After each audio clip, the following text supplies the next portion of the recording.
Good evening, and welcome back to Mr. Chill Chapters. Tonight, we set sail not into the calm, turquoise waters of a tropical paradise, but into the cold, dark abyss of human fear. We are talking about cruise ships.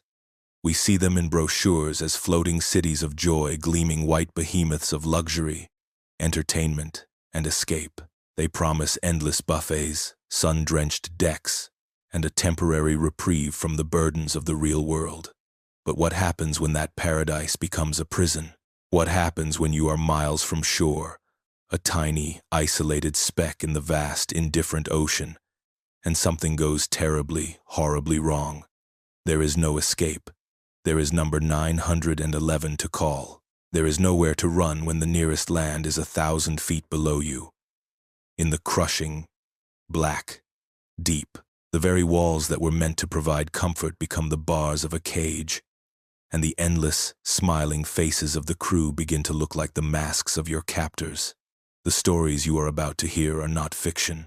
They are the hushed whispers from the crew decks, the frantic journal entries of passengers, and the classified incident reports that the cruise lines pray you will never see. These are true, disturbing accounts from those who boarded a floating paradise and found themselves trapped in a floating nightmare. So find a comfortable spot, and perhaps check that your doors are locked, because tonight, we are embarking on a journey into the heart of the ocean's darkness. Story 1. The Stowaway in the Walls. My name is Leo, and in the summer of 2018, I was 21 and desperate. I took a 6-month contract as a junior maintenance technician aboard the Majestic Empress, one of those colossal cruise ships that carries over 4,000 passengers. The pay was decent, and the idea of traveling the world seemed like a dream come true. The reality, I soon learned, was far less glamorous. My world was not the sunlit passenger decks. It was the ship's guts, a labyrinthine network of narrow, humming corridors, engine rooms, and maintenance tunnels known to the crew as the maze. The maze was the ship's central nervous system, a world away from the laughter and music above. It was a place of constant noise, the deep, throbbing hum of the engines, the hiss of hydraulic lines, the clank of metal on metal. You get used to the ship's sounds. You learn its rhythms, its groans, its sighs. You learn to distinguish the normal sounds from the abnormal ones. And that's how my nightmare began, with a sound that didn't belong. It started about a month into my contract. I was assigned to a late-night inspection of the ventilation shafts on Deck 3, a particularly deep and quiet section of the maze. It was around 2 a.m. The passengers above were asleep, and the ship was settled into its nightly rhythm.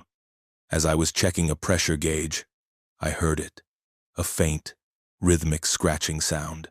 It was coming from inside the wall, from within the ventilation shaft itself. Scratch, scratch, pause, scratch, scratch. I froze, my flashlight beam fixed on the metal duct. My first thought was rats. It's an ugly secret, but massive ships like this sometimes have rodent problems. I made a note in my log to call pest control and thought nothing more of it. But the next night, I heard it again, in a different section, closer to the crew quarters. This time, it wasn't just scratching. It was a soft, wet, dragging sound, like a heavy sack of damp laundry being pulled slowly across a metal surface. It was followed by a low, guttural whisper. The sound was too faint to make out any words, but it was undeniably a voice. My blood ran cold. Rats don't whisper. I mentioned it to my supervisor, a grizzled, world-weary man named Petrov. He just laughed it off. "Ship's haunted. Kid," he said, not even looking up from his paperwork. "Every ship is haunted. You're just hearing the Empress's ghost. Get used to it." But I couldn't. The sounds became more frequent and more disturbing. I would hear faint tapping from behind the walls of my own small cabin. Sometimes, I'd catch a fleeting, unpleasant smell in the corridors, a smell like old meat and damp earth, a smell that had no place on a sterile, air-conditioned cruise ship. My fellow crew members dismissed my concerns. They told me I was suffering from sea nerves, that the isolation and the constant hum of the engines were getting to me. I started my own investigation. Armed with a ship schematic and a stethoscope, I began to spend my off hours in the maze, pressing the stethoscope against the cold metal walls. Listening, I started to map the sounds. They weren't random. They followed a pattern, moving through the ship's maintenance tunnels and crawl spaces, the areas that were too small for a person to comfortably navigate. They seemed to be most active at night, moving from the lower decks, near the food storage and waste disposal units, up towards the passenger decks. One night, my search led me to a rarely used access tunnel behind the main galley's cold storage. It was a tight, claustrophobic space, filled with pipes and wiring. As I pressed my stethoscope to the wall, I heard the sounds clearer than ever before. The scratching, the dragging, and the whispering. And then, I heard something new.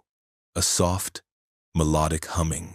It was a lullaby, a tune I vaguely recognized from my childhood. It was being hummed by a raspy, breathy voice, and it was coming from just inches away, on the other side of the thin metal wall. My heart was pounding in my chest. I knew then, with absolute certainty, that this was not a ghost. There was someone or something living inside the walls of the ship, a stowaway. But how? How could anyone survive in those tight, dark spaces? Where did they get food and water? And why had no one else ever found them? My obsession grew. I started leaving small traps, a piece of bread here, a bottle of water there near the vents where I heard the sounds. The next day, they would always be gone. I set up a small, motion-activated camera I'd bought in our last port of call, aiming it at a ventilation grate in a deserted corridor. When I retrieved it the next morning, the camera was gone. The small bolts I had used to secure it had been expertly unscrewed. The final, terrifying discovery came during a routine power outage drill. For about 15 minutes, the main power to the ship was cut, and only the emergency lights were on. The ship was plunged into an eerie, red-lit silence. The constant hum of the engines was gone, and in that silence, I heard it. Movement, all around me. Furtive, scuttling movements from within the walls. The ceiling, the floor. It wasn't just one person. It sounded like dozens. I grabbed my most powerful flashlight and ran to a major junction in the maze, a place where several large ventilation shafts converged. I pried open an access panel and aimed my light inside. The shaft was supposed to be empty. It wasn't. In the beam of my flashlight, for just a fraction of a second, I saw a face. It was pale, almost translucent, with large, completely black eyes that reflected the light like a cat's. It had no hair, and its mouth was a thin, lipless slit.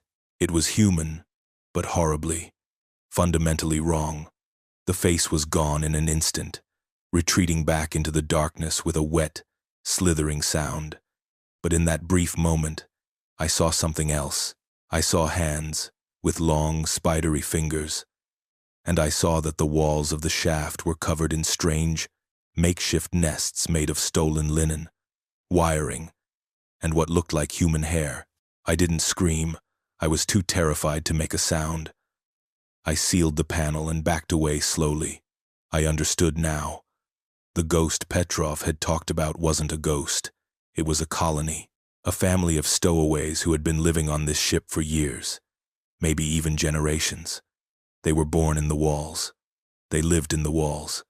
And they died in the walls. They were the ship's secret, silent crew, its parasites. They moved through the ship's veins, subsisting on stolen food and condensation from the pipes. They were the reason for the unaccounted-for food inventory, the glitches in the electrical system, the strange smells that no one could ever locate. I went straight to the ship's security chief and told him everything.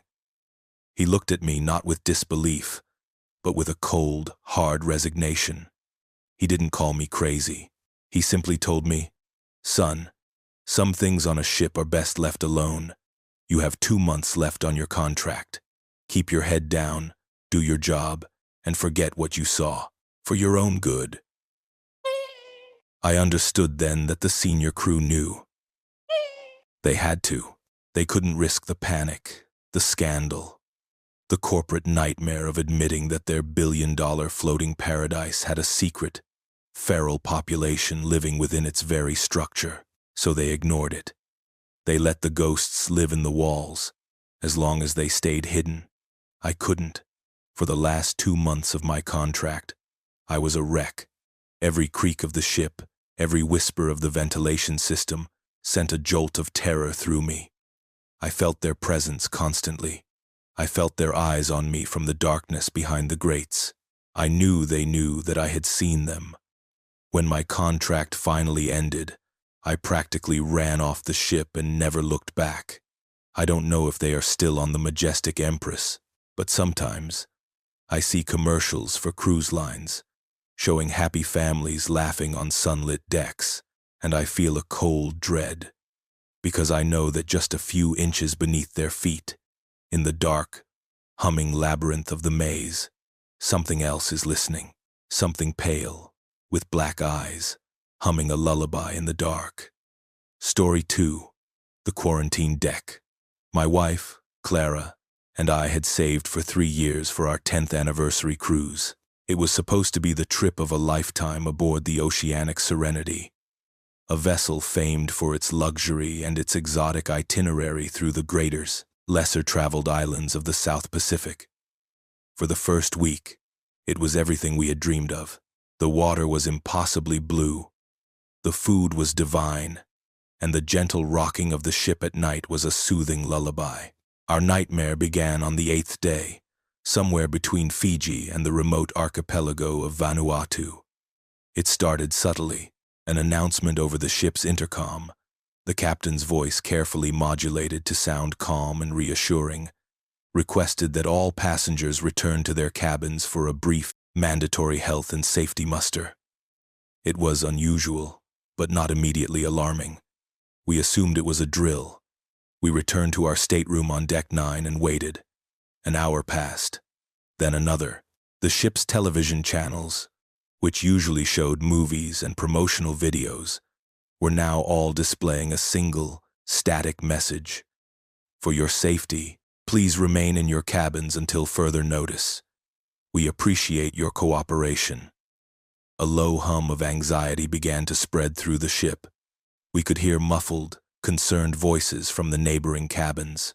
My name is David, and I'm a retired journalist.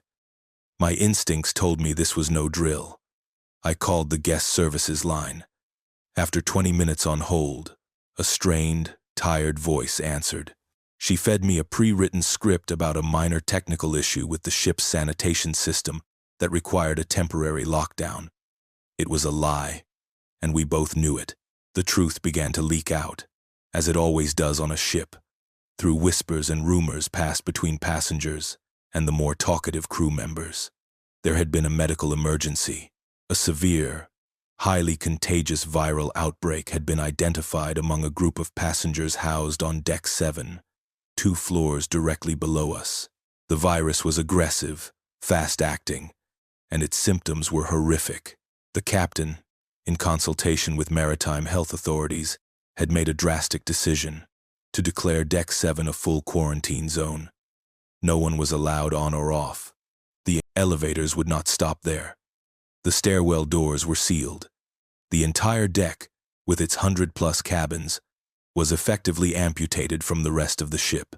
The official story was that the affected passengers had been isolated and were being cared for by the ship's medical team within the quarantine zone. The rest of us were confined to our cabins as a precautionary measure.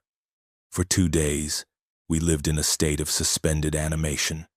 Food was left outside our doors by crew members in full hazmat suits. The ship continued to sail, a gleaming white hospital ship on an endless blue sea, heading for the nearest port equipped to handle a biohazard situation. Our cabin had a small balcony, and it became our only window to the outside world. It also gave us a direct, chilling view of the balconies on Deck 7 below. For the first day of the quarantine, we saw nothing. The curtains on all the Deck 7 balconies were drawn. The deck was silent, lifeless. It was eerie. A ghost deck, and we tried our best to ignore it. The strange things started on the second night of the lockdown. I was standing on our balcony around 3 a.m., unable to sleep, staring at the ink-black ocean. That's when I saw it. A flicker of movement on one of the Deck 7 balconies below. A curtain was pulled back, just an inch, and I saw a face peer out. It was pale and gaunt, its features indistinct in the dim emergency lighting. It stared out at the ocean for a long moment before the curtain was drawn shut again. It was unsettling, but I reasoned it was just a sick passenger, restless and confined. But then, an hour later, I saw another, and another. On different balconies, curtains would twitch open, and pale faces would peer out into the darkness, their movements furtive and synchronized, like nocturnal animals testing the air. They never looked up. They only ever stared out at the black water. The next day, I tried to tell Clara what I had seen. She told me I was letting the stress get to me, that I was imagining things. That evening, we were sitting on the balcony, trying to enjoy the sunset, when we both heard it. A sound drifting up from Deck 7. It was music, faint, discordant, and deeply unsettling. It sounded like a child's music box, playing a simple, repetitive melody. But the notes were slightly off-key, creating a tune that was both innocent and deeply menacing. It played for about 10 minutes, and then stopped abruptly. Later that night, the real horror began. We were jolted awake by a loud bang from below. It sounded like a heavy piece of furniture being thrown against a wall. Then another bang, and another. A cacophony of violent noises erupted from Deck 7, shouting, screaming, the splintering of wood, the shattering of glass. It sounded like a full-scale riot was taking place on the quarantine deck. We called guest services, our hands trembling. The operator's voice was shaking as she repeated the same hollow script. We are aware of a disturbance and are handling the situation. Please remain in your cabin. The sounds of violence eventually subsided, replaced by an even more terrifying silence. But the silence was punctuated by a new sound, a rhythmic, wet, tearing sound. It was impossible to identify, but it was visceral and deeply disturbing. It went on for hours. I couldn't stay away from the balcony. I felt compelled to watch, to bear witness to whatever nightmare was unfolding below. Around dawn, I saw the figures. They were no longer hiding behind the curtains. Several of the balcony doors on Deck 7 were now wide open. Figures, silhouetted against the dim light of their cabins, were standing on the balconies. They were hunched over, their movements jerky and unnatural. They were eating. They were tearing at something with their hands and bringing it to their mouths. The ship's deck lights were too dim to see what it was, but I could see dark, wet stains spreading on the floor of the balconies. Clara saw it too. She let out a small, choked sob and retreated back into the cabin, refusing to look again. I, however, was frozen in place, a horrified spectator. As the sun began to rise, casting a weak gray light across the ocean, I could see them more clearly. Their skin was a waxy, pale yellow. Their eyes were sunken and dark. Their movements were spastic, uncoordinated, like puppets with their strings tangled.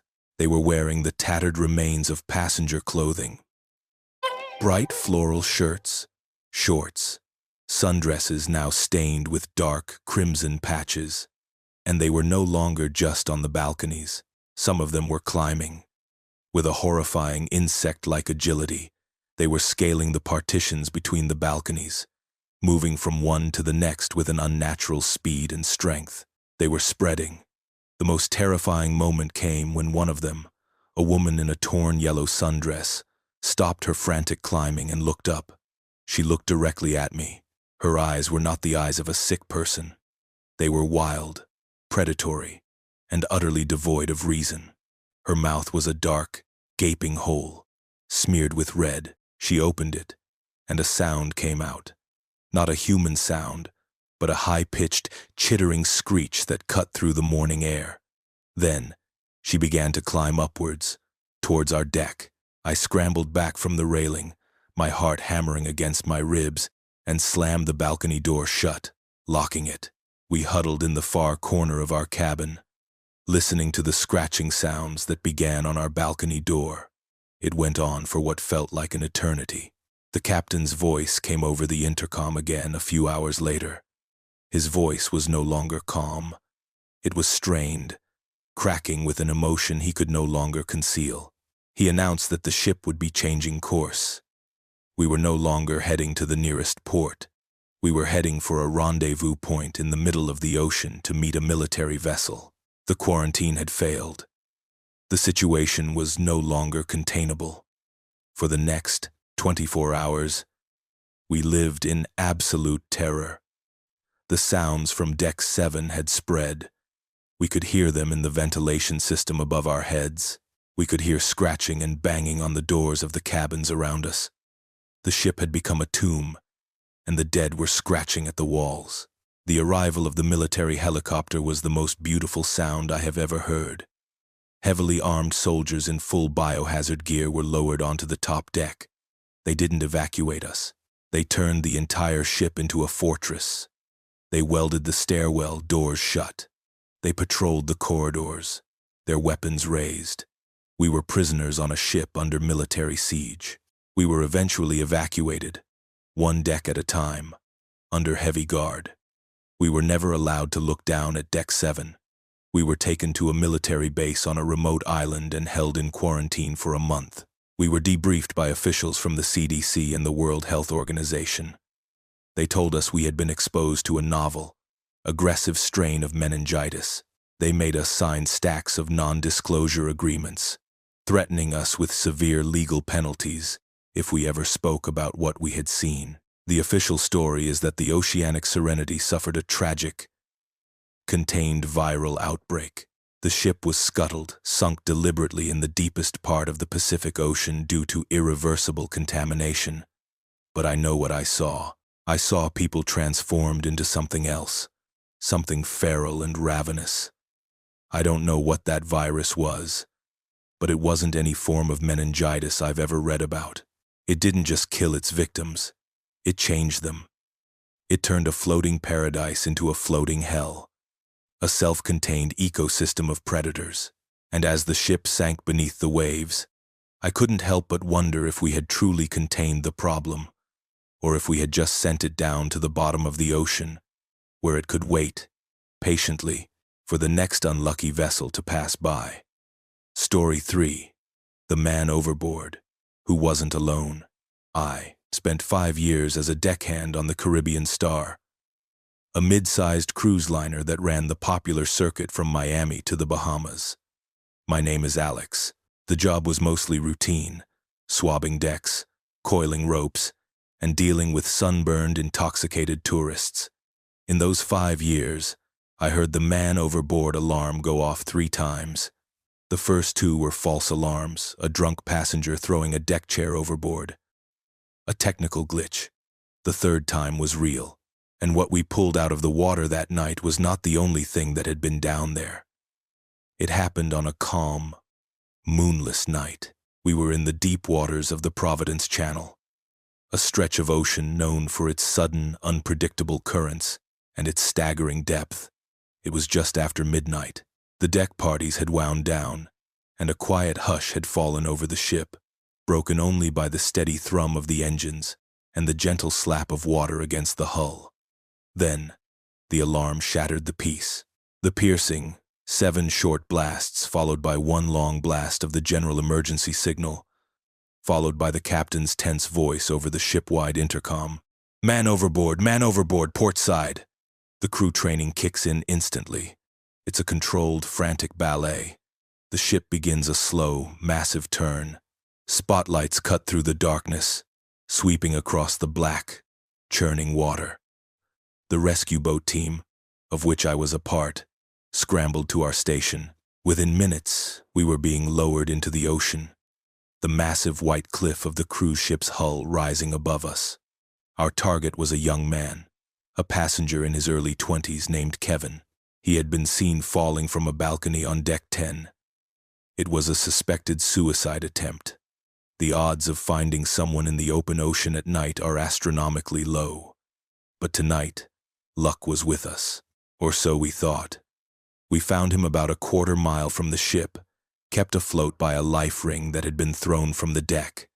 He was conscious, but in a state of shock, his body racked with violent shivers from the cold. As we pulled him into the rescue boat, he was babbling, his words tumbling out in a torrent of fear. He gasped, his eyes wide with a terror that went beyond the fall, beyond the cold. "It's still in the water. It touched me." We tried to calm him down, wrapping him in thermal blankets and assuring him he was safe. The ship's medic, a stoic woman named Sarah, assumed he was delirious from hypothermia. "It's okay, Kevin," she said softly. "You're safe now. There's nothing in the water." "No," he screamed, his voice cracking. He grabbed my arm, his grip surprisingly strong. "You don't understand." I wasn't alone. When I hit the water, something grabbed me. It pulled me down. We exchanged worried glances. His story was disjointed, frantic. He claimed that after the initial shock of the cold water, he felt something wrap around his leg. He described it as cold and leathery, like a wet strap, and said it began to pull him under, deep into the blackness. He fought, kicked, but it was impossibly strong. He said he was sure he was going to drown, dragged down to the bottom of the ocean. Then, just as his lungs were about to burst, it let go. He shot to the surface, gasping for air, just as the life ring landed nearby. But as he clung to the ring, he said he could feel it circling beneath him in the darkness. He couldn't see it, but he could feel the water moving, the pressure changing. He was convinced it was still there, watching him, waiting. We got him back to the ship and whisked him away to the medical bay. The official report was simple: a successful rescue of a passenger who had fallen overboard, hypothermia, shock, and a few minor bruises. The captain logged the incident, and the cruise continued on its merry way. The passengers, none the wiser, woke up the next morning to another day of sunshine and cocktails. But for the crew, a quiet, creeping unease began to take hold. Kevin's story, as wild as it was, had been unsettlingly specific, and the look in his eyes was not one of simple panic. It was a deep, primal terror, the look of a man who has stared into the abyss and seen something stare back. The strange occurrences began the next day. It started in the ship's plumbing. Passengers began to complain about a foul, brackish smell coming from their drains. Then, reports came in of a strange, dark, oily residue being found in sinks and showers. The engineering department was baffled. They flushed the system, checked the filters, but could find no source for the contamination. That night, a crew member working in the laundry room, deep in the bowels of the ship, reported hearing a strange noise. He described it as a wet, clicking sound, coming from the large drainage pipes that ran along the ceiling. He also reported seeing a long, dark, tentacle-like appendage retract quickly into a floor drain when he turned on the lights. He was laughed at by his supervisor and told to get some sleep. The next day, things escalated. The ship's pools were all closed. The official reason given was a chemical imbalance. The unofficial reason, whispered among the crew, was that the night maintenance team had found something in the main pool's filtration system. They wouldn't say what it was, only that it was organic and that it had fought back. 2 of the maintenance workers had to be treated in the med bay for strange, circular, suction cup-like welts on their arms. I was on watch on the bridge that night, monitoring the radar. The sea was calm, the sky clear. The officer on duty was a man named Captain Evans. a veteran with 30 years of experience. Around 3 a.m., he pointed to one of the secondary monitors, a display for the ship's underwater sonar. "What in God's name is that?" he muttered. I looked at the screen. The sonar was picking up an object pacing the ship, about 50 feet below the hull. It was large, small submarine, but its shape was all wrong. It was long, asymmetrical, and it seemed to be constantly changing its form. It wasn't swimming like a whale or a shark.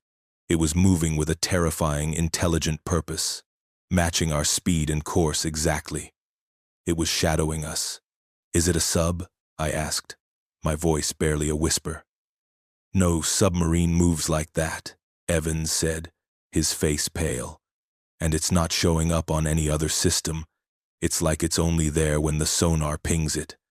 We watched it for an hour, a silent, menacing ghost on our screen, until it suddenly dove, descending into the depths at a speed that was physically impossible for any known marine animal or vessel. The final, and most terrifying, event happened on the last night of the cruise. As we were making our way back to Miami, Kevin, the man we had rescued, had been confined to the medical bay under sedation since the incident. Just before midnight, he escaped. He somehow overpowered a nurse, stole a keycard, and ran from the med bay. The ship went into a quiet lockdown as the security team searched for him. They found him on the stern of the ship, on the very lowest passenger deck, staring down at the dark water of the ship's wake. I was part of the team that responded. As we approached him, he turned to us, and his face was a mask of serene, horrifying calm. "It's calling me," he said, his voice soft. "It's time to go home." Before anyone could react, he climbed onto the railing. But he didn't jump. He turned back to face us, a strange, wide smile on his face. "It's so beautiful," he whispered. "It's been waiting for me." And then, from the dark water behind him, it rose. It was not a single creature. It was a writhing, tangled mass of long, dark, glistening tentacles, each one as thick as a man's arm. They rose from the water with an unnatural speed, reaching up towards him. They didn't grab him. They gently, almost lovingly, wrapped around his body, lifting him from the railing. For a moment, he was suspended in the air, held in the creature's embrace, his face tilted towards the sky with a look of pure ecstasy. Then, with a sound like wet canvas tearing, he was pulled under the surface. He and the creature vanished into the black water without a splash. We stood there, frozen in disbelief and horror. We had just witnessed a man being taken from the deck of a moving cruise ship by something that had no right to exist. The incident was buried deep. Kevin's official record states that he successfully committed suicide by jumping overboard on the final night of the cruise. His body was never recovered. The crew members who witnessed it, including myself, were forced to sign extensive non-disclosure agreements, with our careers and futures used as leverage. We were told it was a mass hallucination, a trick of the light, a shared delusion brought on by stress. But I know what I saw. I know that when we pulled Kevin from the water that first night, he wasn't alone. We had brought something back with us, a passenger that wasn't on the manifest, and it had spent the next few days moving through the ship's veins, through its pipes and pools, learning the layout, before coming back to claim the one who had first escaped its grasp. I left the cruise industry after that voyage. I couldn't stand to be on the water anymore, because now, whenever I look at the ocean, I don't see beauty. I see a dark, waiting abyss, and I know that there are things down there, things that are patient and intelligent and hungry, and sometimes they come to the surface to collect what they believe is theirs. Story 4. The Ghost Fleet. My name is Captain Thomas Sterling. I am retired now. But for 40 years, I sailed the world's oceans, the last 15 of which I spent as the master of the Odyssey of the seas. one of the largest cruise ships in the world. In all my years at sea, I prided myself on being a man of logic, of science, of the tangible world. I believed in weather, patterns, nautical charts, and the solid, predictable laws of physics. That changed on a foggy night in the North Atlantic. In a stretch of water sailors have long called the graveyard of ships. It was April of 2016. We were on a transatlantic crossing from Southampton to New York. These crossings are often eerie. For days on end, you see nothing but an endless expanse of gray, churning water, and a sky that seems to press down on the ship. There is a profound sense of isolation that you don't get on the island-hopping Caribbean routes. You feel small, vulnerable, a tiny speck of light and life in a vast, ancient emptiness. The night in question was particularly unsettling. A thick, unnatural fog had rolled in at dusk. It was not a normal sea fog. It was dense, cold, and utterly silent. It muffled all sound, creating a strange, dreamlike quiet across the ship. The powerful foghorn of the Odyssey would blast its warning into the gloom, but the sound seemed to be swallowed up instantly, never echoing back. I was on the bridge, a place I often went during difficult weather, more out of habit than necessity. My officers were competent, and our technology was state-of-the-art. The ship was a fortress of electronic eyes and ears. Our radar systems could cut through the thickest fog. Our GPS was accurate to within a few feet, and our sonar mapped the seabed thousands of feet below. We were, for all intents and purposes, perfectly safe. Around 1:30 a.m., my first officer, a sharp young man named David, called me over to the main radar console. "Captain," he said, his voice low and laced with confusion, "you need to see this. I've got a visual on multiple vessels, dead ahead." I looked at the screen. He was right. A cluster of contacts, at least a dozen of them, had appeared on the radar. They were about 10 nautical miles ahead of us, moving slowly, almost drifting. This was highly unusual. We were in a major shipping lane. But a group of a dozen ships moving together without any corresponding radio traffic was unheard of. "Have you hailed them?" I asked. "Multiple times, sir," David replied. "On all channels. No response. Their AIS transponders are off, too. Legally, they should be broadcasting their position and identity. It's like they're running dark." This was a serious breach of maritime law, and incredibly dangerous in this fog. I gave the order to reduce our speed and alter our course to give the silent fleet a wide berth. As we got closer, we began to see them with our own eyes, ghostly shapes materializing out of the thick fog, and what we saw made no sense. They were not modern vessels. They were old, ancient-looking ships. There was a massive, four-masted schooner that looked like something out of the 19th century, its sails tattered and hanging like gray, dead skin. There was a rusted, hulking freighter of a design I hadn't seen since my youth, a World War II-era Liberty ship. There was a small, elegant ocean liner that looked like a miniature Titanic, its portholes dark and empty. It was a fleet of historical ghosts, a floating museum of maritime history, sailing together in absolute eerie silence. There were no lights on any of the ships, no engine noise, no sign of a crew. They moved through the water with a slow, inexorable drift, their dark, silent forms sliding past us in the fog. The air grew colder as they passed. The temperature on the bridge dropped 5 degrees in as many minutes. A few passengers who were out on their balconies late at night saw them too. The ship's internal phone lines began to light up with confused, frightened calls to the front desk. People were reporting seeing ghost ships. I ordered my officers to document everything. We took photographs, recorded video, and logged the precise coordinates. But the strangest part was the technology. while our own eyes could see the fleet clearly as it passed within a mile of our port side. Our advanced systems were failing.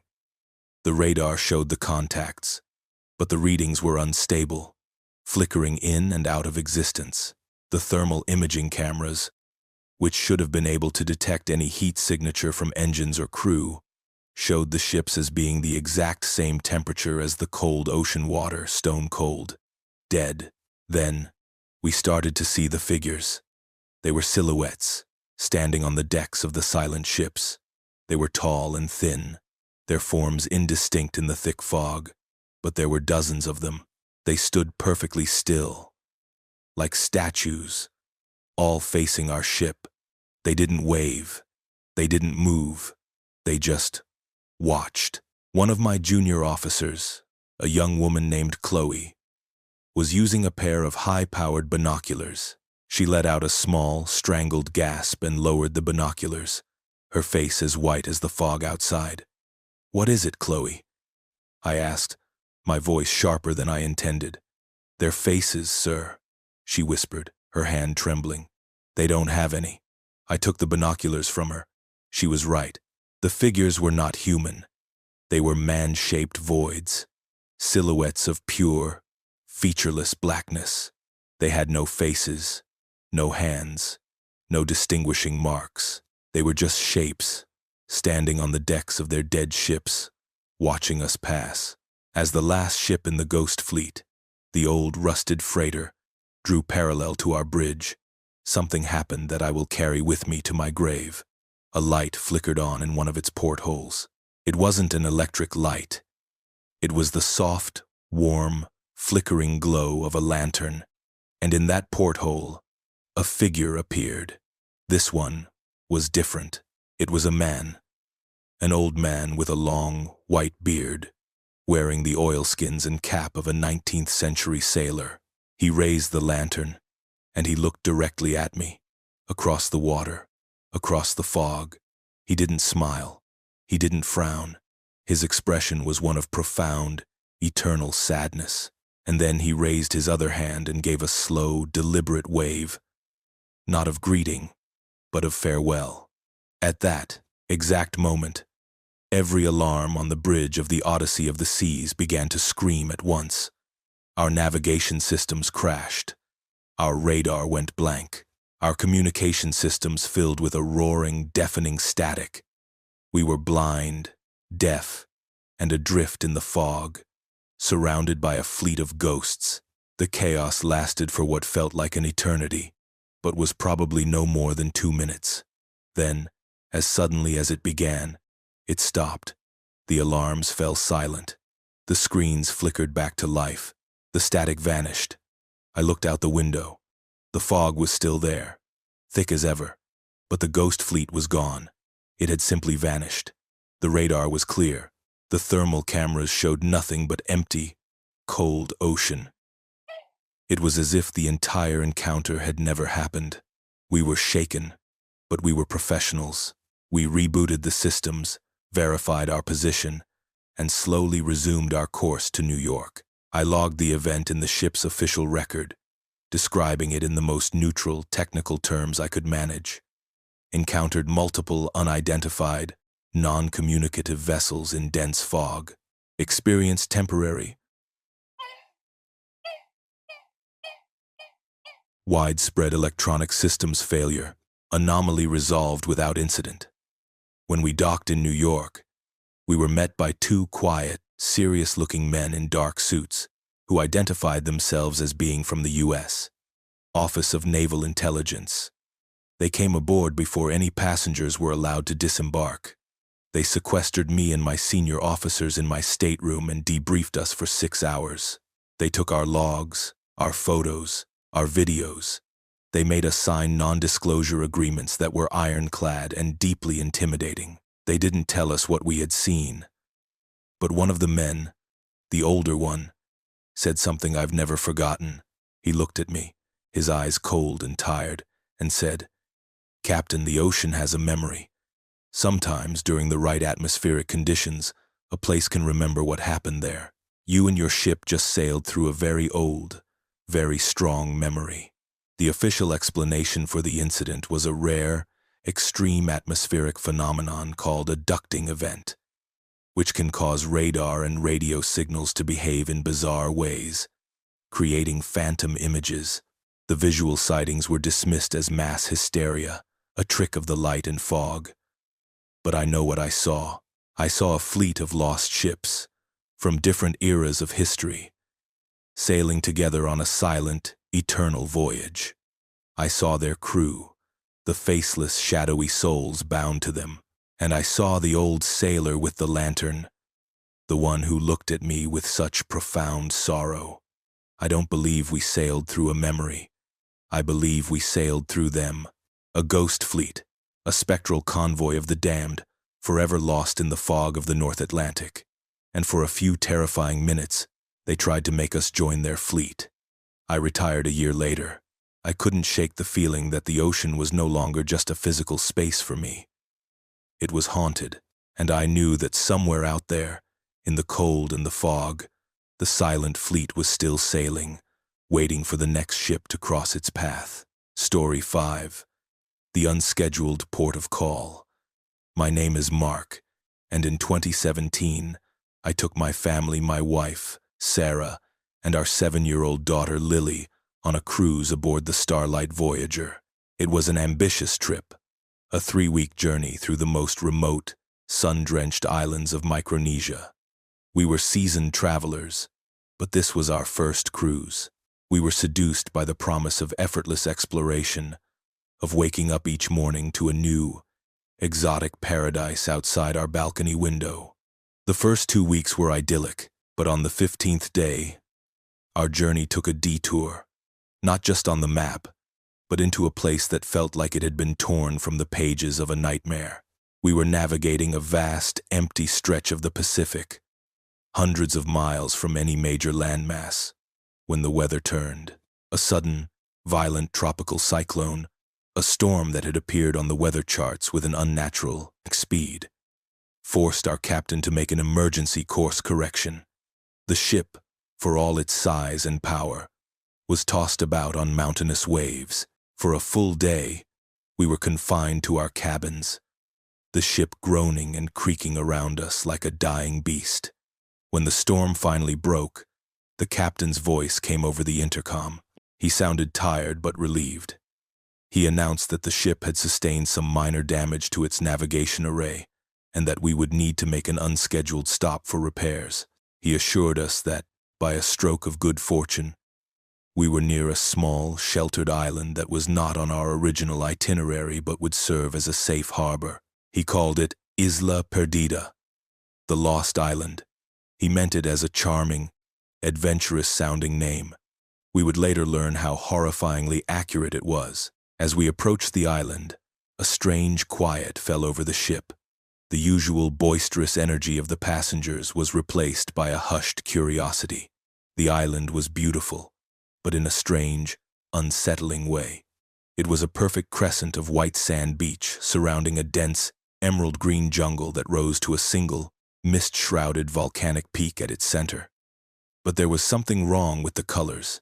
The green of the jungle was too vibrant, the white of the sand too brilliant, the blue of the lagoon too impossibly turquoise.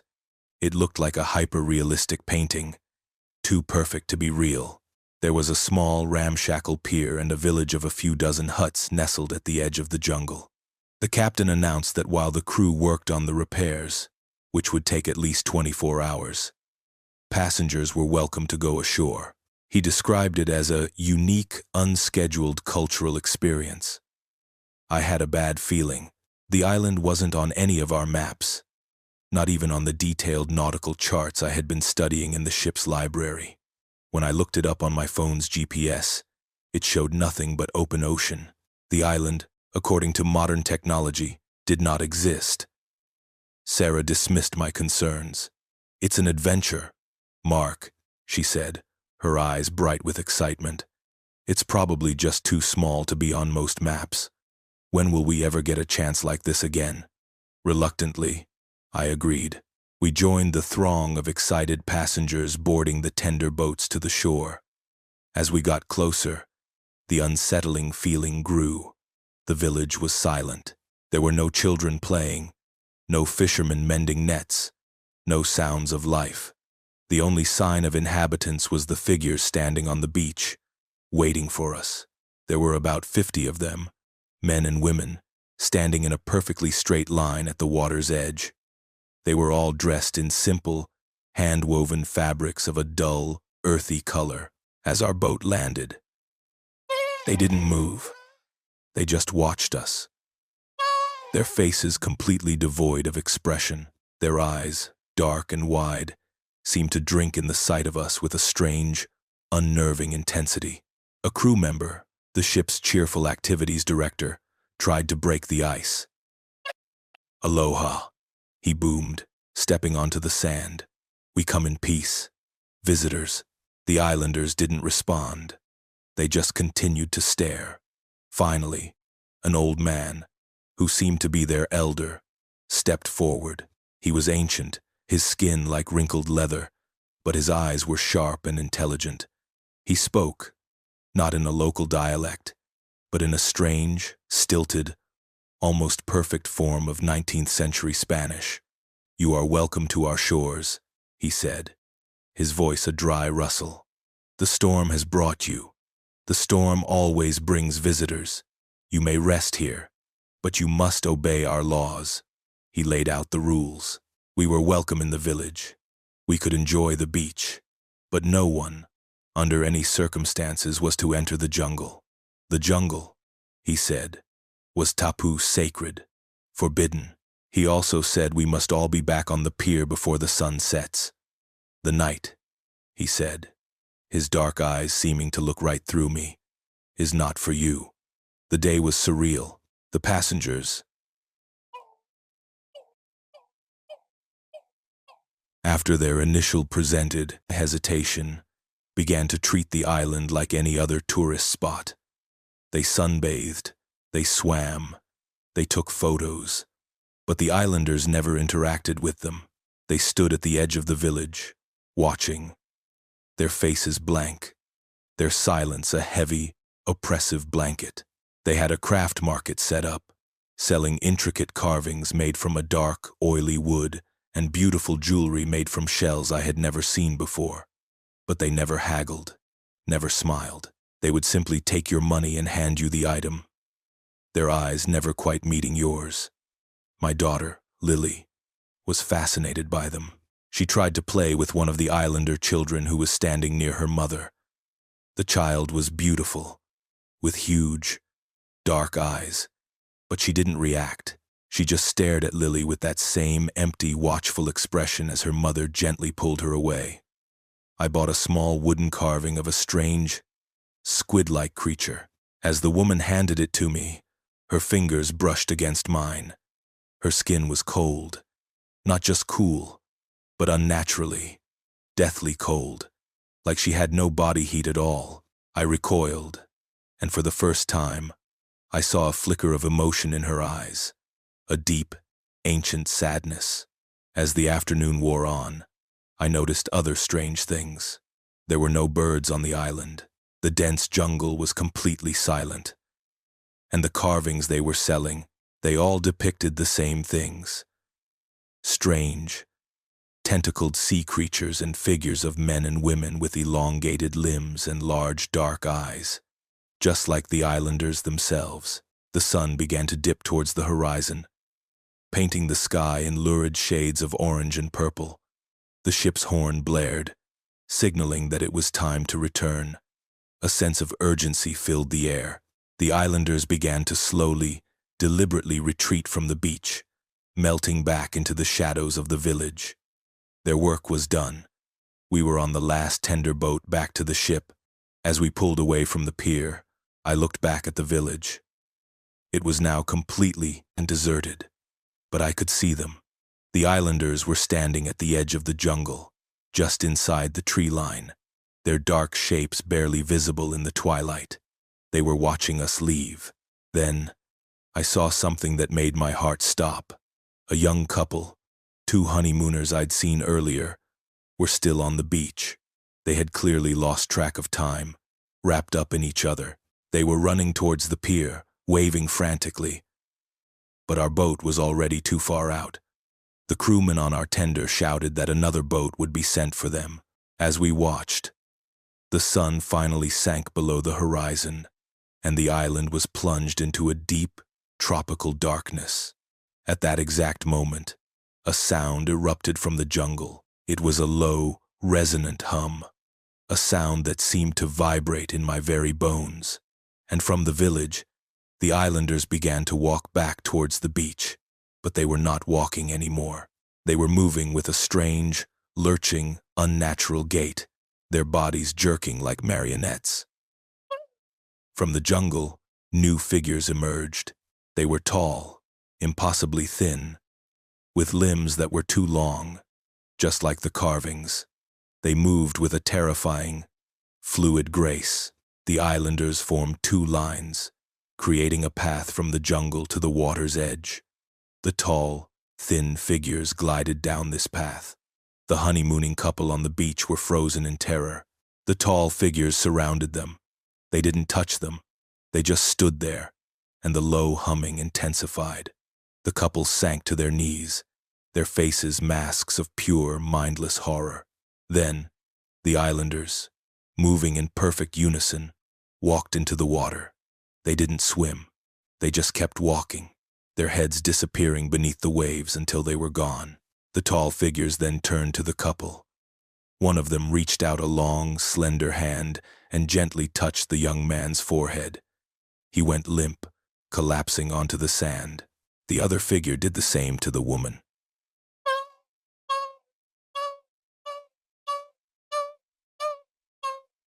The tall figures turned and glided back into the jungle, vanishing into the darkness. The island was silent again. The captain was on the radio, his voice a panicked squawk, demanding to know what had happened. A rescue boat was dispatched immediately. They returned 20 minutes later with the couple.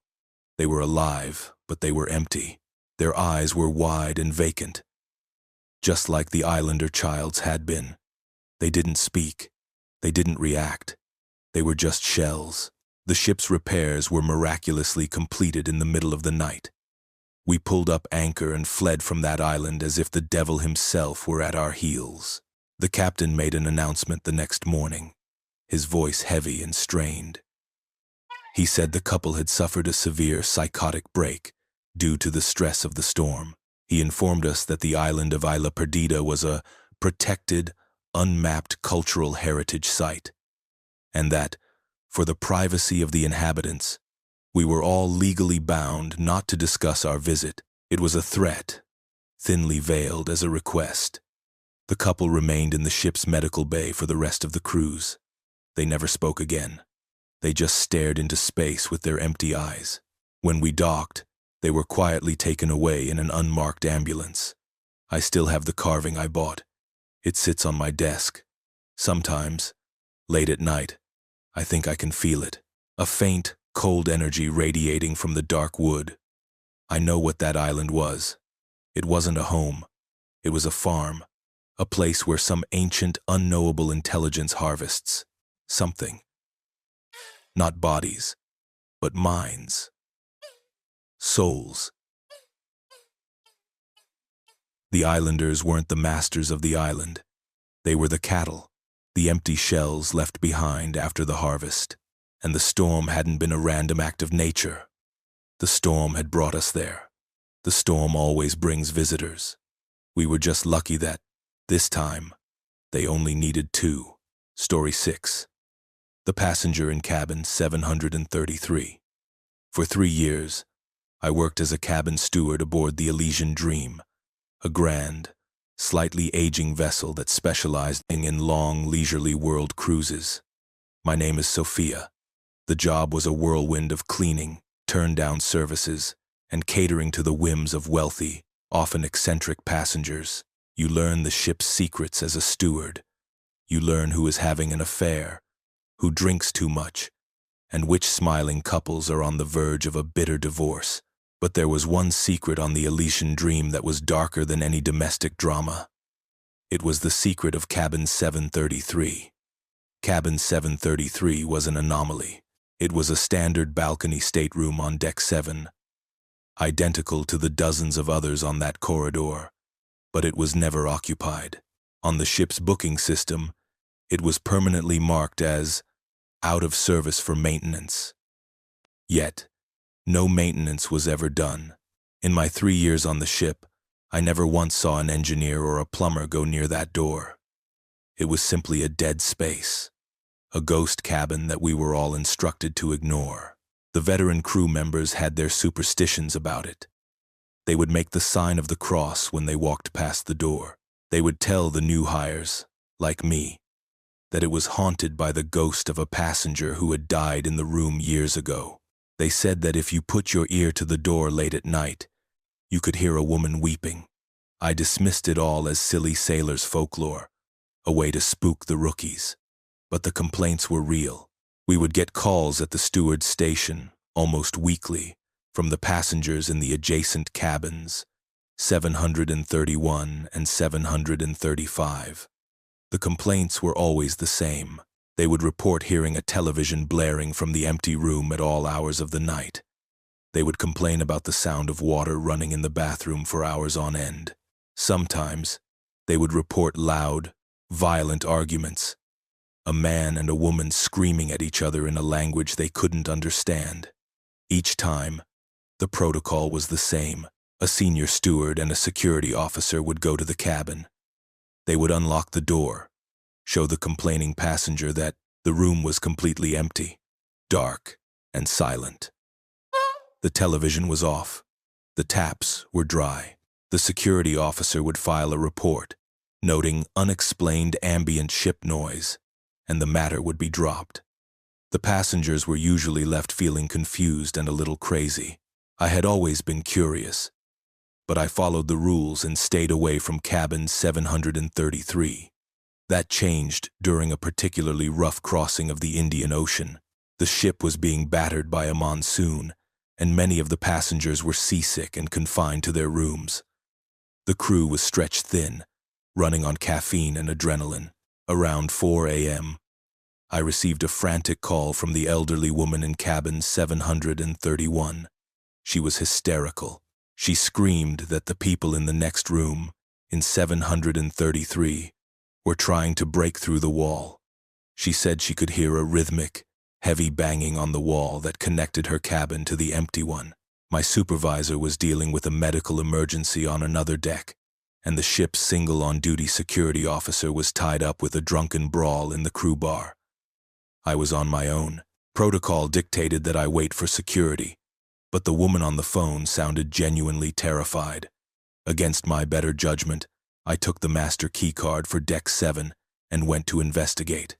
The corridor was empty and eerily quiet. The only sound the groaning of the ship as it fought against the waves. As I approached cabin 733, I could hear it. A low, rhythmic thump, thump, thump, coming from inside. It sounded like someone methodically hitting the wall with a heavy, soft object. My hand was trembling as I swiped the keycard. The small green light blinked, and the lock clicked open. I pushed the door open slowly. "Hello?" I called out, my voice shaking. "Steward service." The room was pitch black. The air that flowed out was stale and cold, with a faint, metallic, coppery smell, like old blood. I fumbled for the light switch next to the door and flicked it on. The room was empty, perfectly made up, just as it should be. The bed was pristine. The small desk was clear.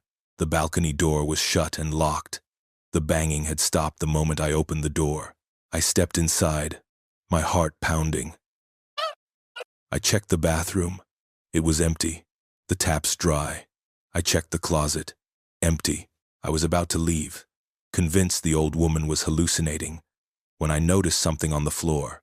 Near the wall that connected to cabin 731, there was a small, dark, wet patch on the plush blue carpet.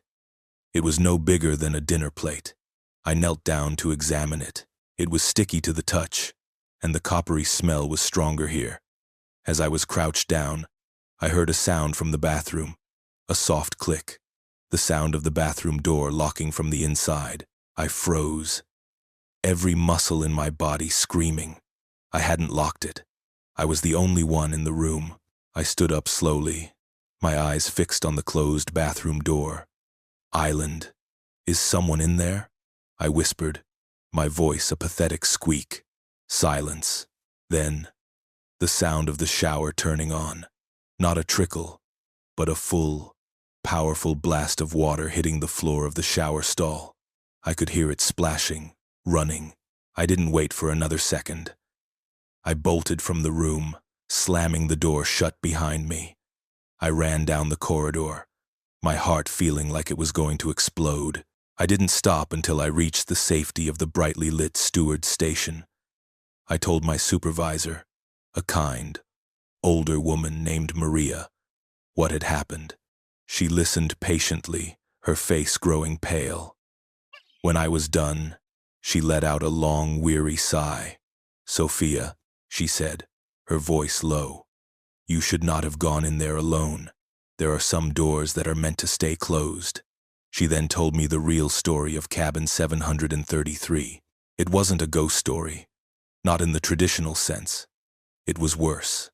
About 10 years ago, a couple had been staying in that room. They were on their honeymoon. They seemed happy. But the stewards had noted they had loud, passionate arguments that would erupt out of nowhere. On the last night of the cruise, somewhere in the middle of the Pacific, the arguments turned violent. Other passengers reported hearing screaming, the sound of things breaking. When security finally forced their way into the room, they found the husband. He had taken his own life in the bathroom. His wife was gone. There was no sign of her. She wasn't on the ship. She hadn't gone overboard. The ship's extensive camera system and overboard detection systems showed nothing. She had simply vanished from a locked room in the middle of the ocean. The official report concluded that she had somehow managed to kill her husband and slip off the ship undetected, a feat that the ship's own security experts deemed impossible. But the crew knew the truth. The room was wrong. After the incident, they tried to put it back into service, but every passenger who stayed in it reported horrific experiences. They would wake up to find their belongings rearranged. They would see the reflection of a weeping woman in the dark television screen. They would feel the cold, wet touch of a hand on their face while they slept. The final straw was a family who checked out in the middle of the night, claiming they had woken up to find their young daughter talking to a sad, wet lady who had emerged from the bathroom wall. After that, the cruise line made the decision to permanently decommission the cabin. It was cheaper than dealing with the constant complaints and terrified passengers. They created the maintenance story, and the crew was instructed never to enter. "But what did I hear?" I asked Maria, my voice trembling. "The banging? The shower? The room remembers," she said softly. "It holds on to things. The anger, the pain, the despair. It replays them. What you heard, it was probably the echo of their final argument. The banging on the wall, the sound of the shower as he washed the blood off, the dark, wet patch on the carpet, the coppery smell. It all clicked into place. I felt sick. But the door, I whispered. It locked from the inside. Maria's face lost all its remaining color. That is new," she said, her voice barely audible. "It has never been physical before." The incident was logged as another ambient noise complaint. I was quietly transferred to a different deck, away from cabin 733. But I could never shake the feeling of what I had experienced. The cold, stale air, the smell of old blood, the impossible sound of the lock, the shower. I quit my job at the end of my contract. I couldn't stand the thought of being on that ship, knowing that one of its rooms was not just a room, but a wound. A place where a moment of extreme violence and despair had become so powerful that it had permanently stained the very fabric of the place, leaving an echo that could still turn on a shower, lock a door, and leave a cold, wet stain on the carpet. And I knew, with a certainty that chilled me to my soul, that the woman who had vanished was not gone. She was still there. She had never left. She had simply stepped out of our world and into the walls, becoming a permanent, weeping passenger on a voyage that would never end. Story 7.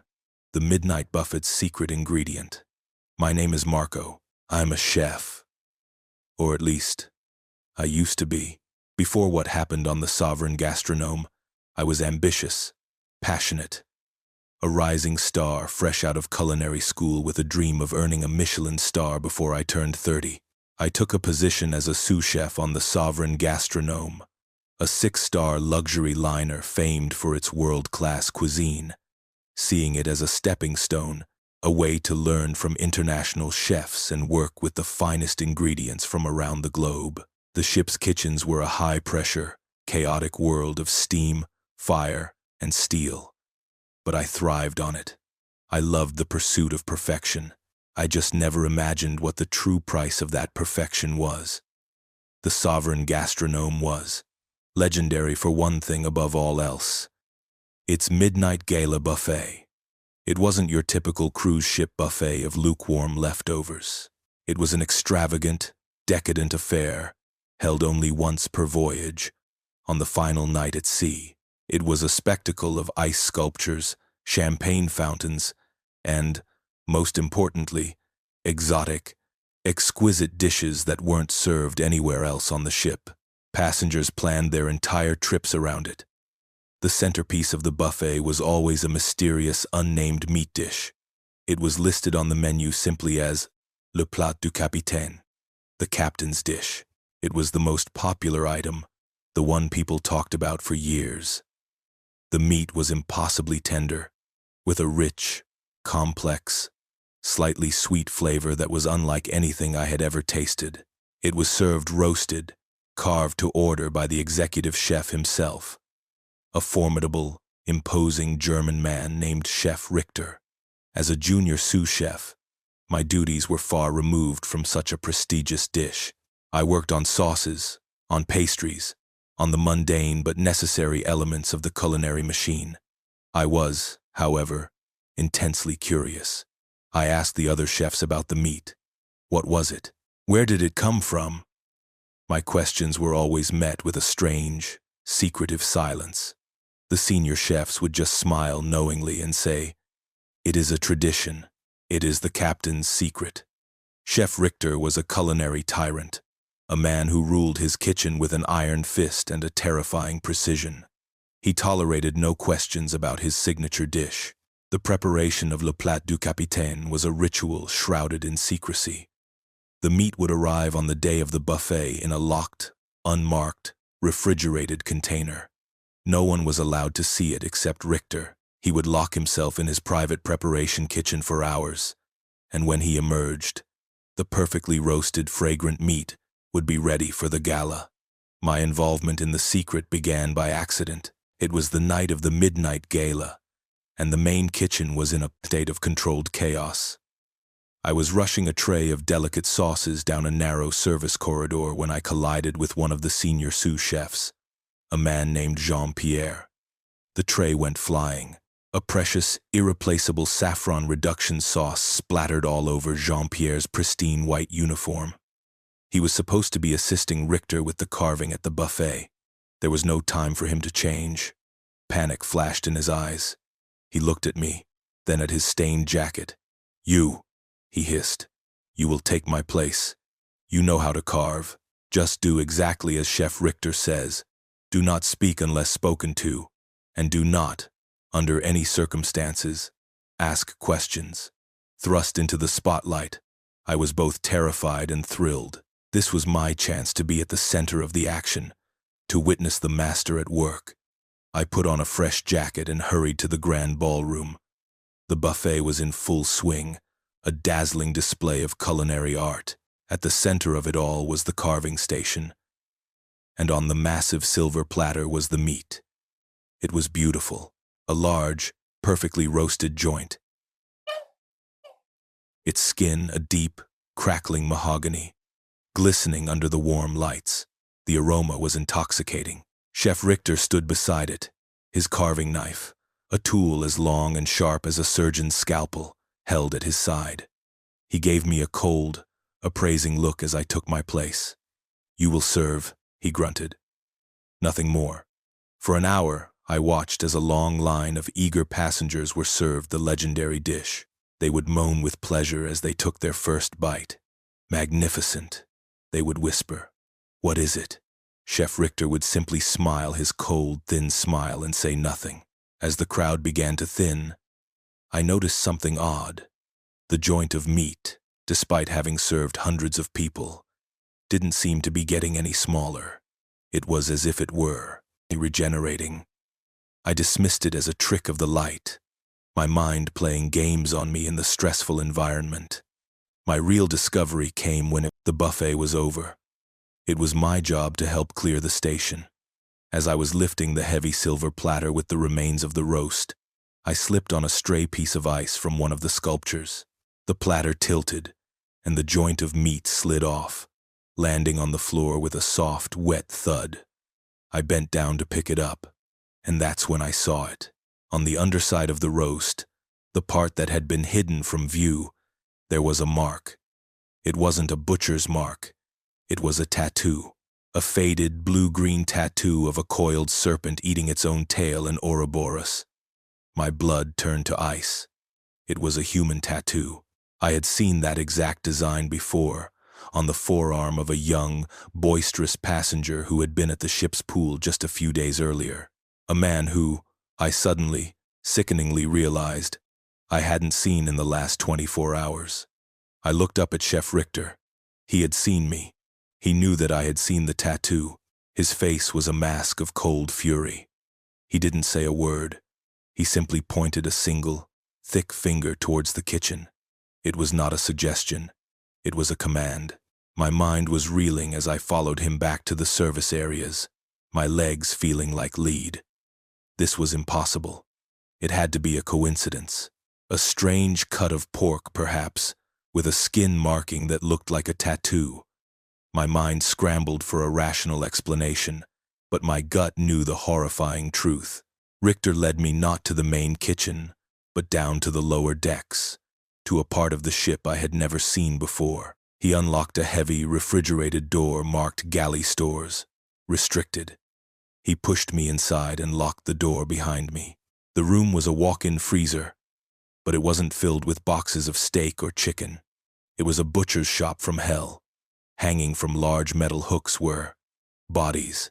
They were human bodies, pale and bloodless, in various stages of being prepared. They were not just any bodies. I recognized some of them. A man who had won big in the casino 2 nights ago. A woman who had been complaining loudly about the service at the front desk. A young couple who had kept to themselves. They were all passengers who had, in one way or another, been problematic, or simply unnoticeable. People who wouldn't be missed right away. In the corner of the room was a stainless steel table. On it was the body of the young man with the Ouroboros tattoo. A part of his thigh had been expertly removed, a perfect, massive cut. The size and shape of the roast I had just been serving. I finally understood. Le plat du capitaine, the captain's dish. It wasn't a tradition. It was a solution to the problem of difficult passengers, a solution to the high cost of provisioning a luxury liner. A grotesque, horrifying, but brutally efficient system of recycling. Chef Richter approached me, his massive frame blocking the only exit. "You are a good chef, Marco," he said, his voice a low rumble. "You have potential. You appreciate quality ingredients." He picked up a heavy meat cleaver from a magnetic strip on the wall. "We are always looking for talented chefs to join our special preparations team.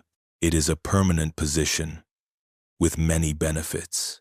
He was offering me a choice, the same choice that had clearly been offered to Jean-Pierre and the other senior chefs.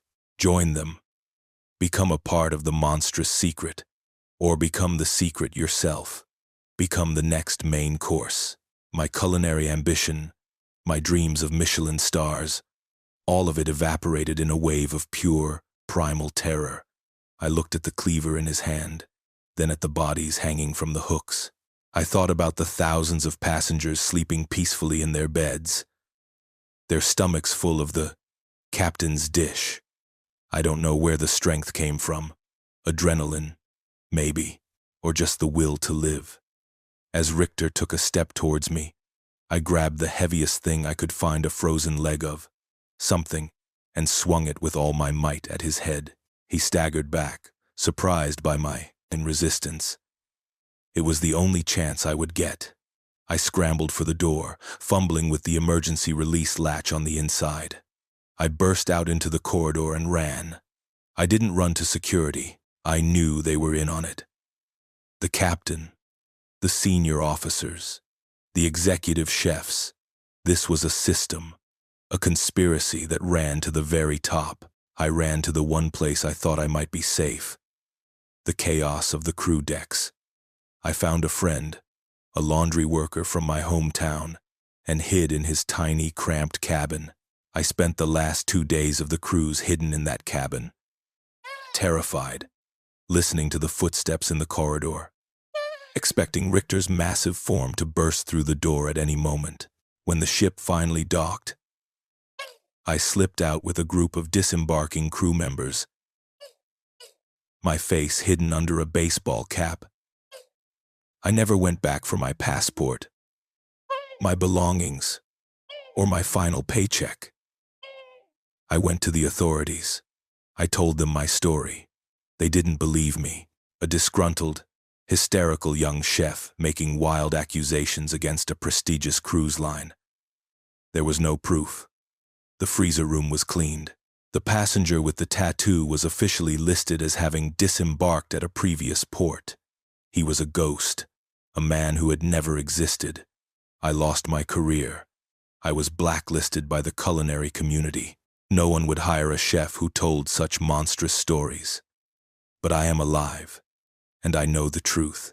I know that on certain luxury liners, sailing the high seas, the most exclusive dish on the menu is not sourced from any farm or market.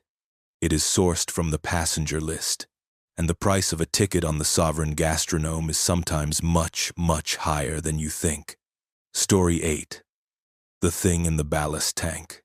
My name is Kenji Tanaka, and for 15 years, I served as a chief engineer aboard a fleet of massive container ships, and later, on the cruise liner Neptune's Crown. An engineer's world is the ship's belly. It's a hot, loud, greasy universe of engines, pumps, and pipes. We are the unseen heart that keeps the glittering paradise above afloat and moving. We deal with the realities of the ship, the things the passengers never see, and sometimes we find things in the ship's guts that were never meant to be found. The story I'm about to tell you happened in 2014, during a long Pacific crossing from Honolulu to Sydney. The Neptune's Crown was a beast of a ship, over 100,000 tons. To keep a vessel that large stable in the open ocean, you use ballast tanks. These are enormous, cavernous compartments in the very bottom of the hull that can be filled with seawater to add weight and balance the ship, especially when fuel and supplies are low. When the ship nears a port, it pumps that water back out to lighten the load. It's a routine, fundamental part of naval engineering. Our problem began about a week into the voyage, somewhere in the deep, empty waters south of the equator. We started noticing a problem with the ship's trim. It was listing, just slightly, by about 2 degrees to the starboard side. It wasn't enough for the passengers to notice, but on the bridge and in the engine room, the instruments were screaming that something was wrong. The ship was unbalanced. My initial diagnosis was a problem with the ballast pumps. I sent my best team of engineers, led by a tough, experienced man named O'Malley, down to the starboard ballast control room to investigate. The ballast tanks themselves are not places you enter casually.